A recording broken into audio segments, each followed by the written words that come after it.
ABP Ganga, खबर आपकी, जुबान आपकी। और आज मुद्दे की बात में बात देश के अन्नदाता की।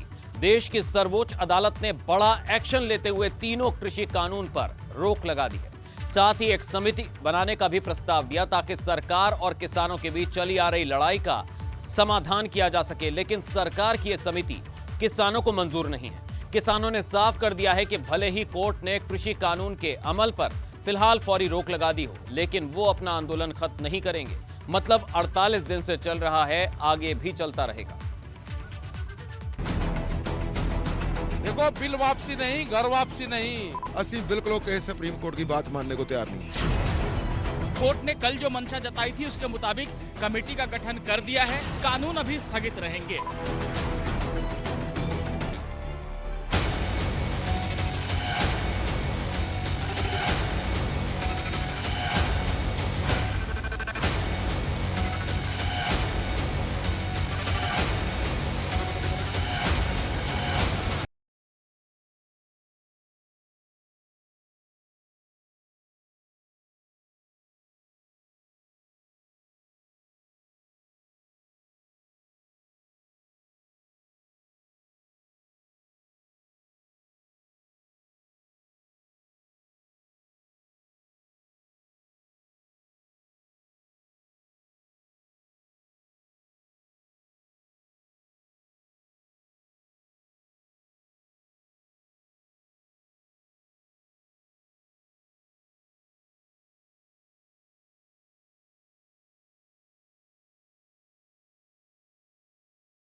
को सुलझाएंगे।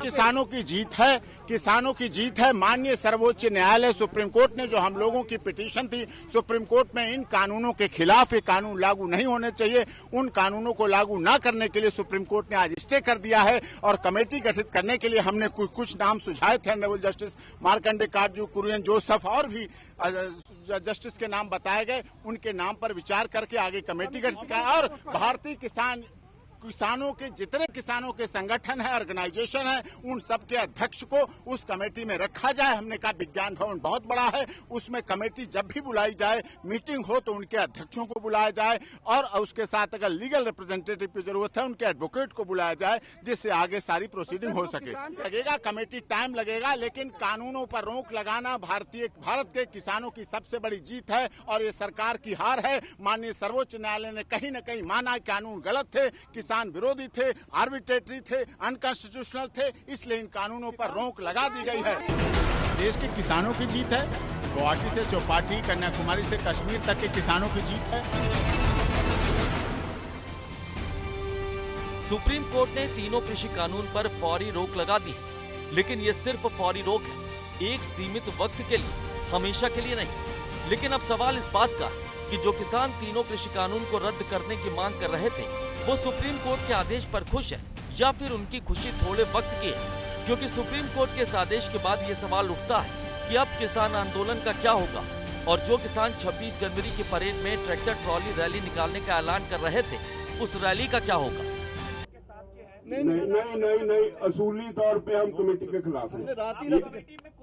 कोई भी हो, वजह समझो, ये सरकार का ध्यान हटाने का एक तरीका है। थ्रू कोर्ट ऐसी एक कमेटी बनवा दो, हम कमेटी से लड़ते रहे, ये आंदोलन जो सरकार से प्रेशर है वो खत्म हो जाए, वो नहीं हम करने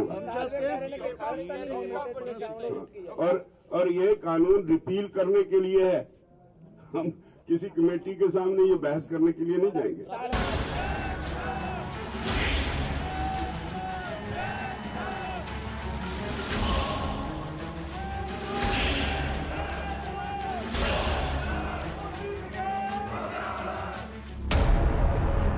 सुप्रीम कोर्ट के इस फैसले पर किसान खुश हों या नहीं, मगर विपक्ष खुश है। मैं कह सकता हूं कल सुप्रीम कोर्ट को मैं बधाई दूंगा, उनके जो ऑब्जर्वेशन है उसका स्वागत करता हूं। जो कुछ कहा है वो 100% सच कहा है, और भारत सरकार की, भाजपा सरकार पर जो टिप्पणी की है कि इन्होंने इस स्थिति से निपटने का किसान आंदोलन के पूरी तरह नाकामयाब रही है। सच तो यह है कि न इनकी नीत है न नियत है कि ये इस आंदोलन को एक चुनी हुई सरकार की तरह फैसला लें, बल्कि ऐसा लगता है एक तरफ किसान बैठे हैं वार्ता कर रहे हैं और दूसरी तरफ पूंजीपतियों के प्रतिनिधि के रूप में हमारे मंत्रीगण बैठे हैं। वो पूंजीपतियों का हित देख रहे हैं, न देश हित न किसान का हित। तो सारी स्थितियां 48 दिन हो गए और ये सिवा लाठी चलाने के, सिवा पानी छुड़वाने की, सिवा उनको जलील करने की, अपमानजनक शब्दों की केंद्र सरकार की और उनकी पार्टी ने किया क्या है। वहीं आज की सुनवाई में सरकार ने किसान आंदोलन को मिलने वाली फंडिंग का मुद्दा भी उठाया है। अटॉर्नी जनरल ने कहा कि किसानों के प्रदर्शन में खालिस्तानियों की घुसपैठ है। इस पर कोर्ट ने सरकार से हलफनामा मांगा है। जवाब में अटॉर्नी जनरल ने कहा कि हम हलफनामा देंगे और आईबी रिकॉर्ड भी देंगे, लेकिन सुप्रीम कोर्ट ने साफ कर दिया कि वो इस मामले का समाधान चाहता है। किसानों से भी कहा कि वो आंदोलन कर रहे हैं, लेकिन अनिश्चितकालीन आंदोलन किसी मसले का हल नहीं है। अब सबकी नजर कमेटी पे टिकी हुई है, जो बारी बारी से पक्षों को सुनेगी और फिर एक रिपोर्ट बनाकर कोर्ट में दाखिल करेगी। लेकिन बड़ा सवाल यह है कि जब तक कमेटी सभी पक्षों को सुनेगी, तब तक क्या किसान ऐसे ही डटे रहेंगे?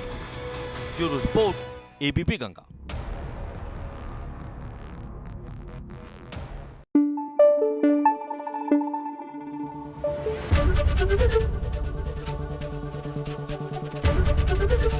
एबीपी गंगा, खबर आपकी, जुबान आपकी।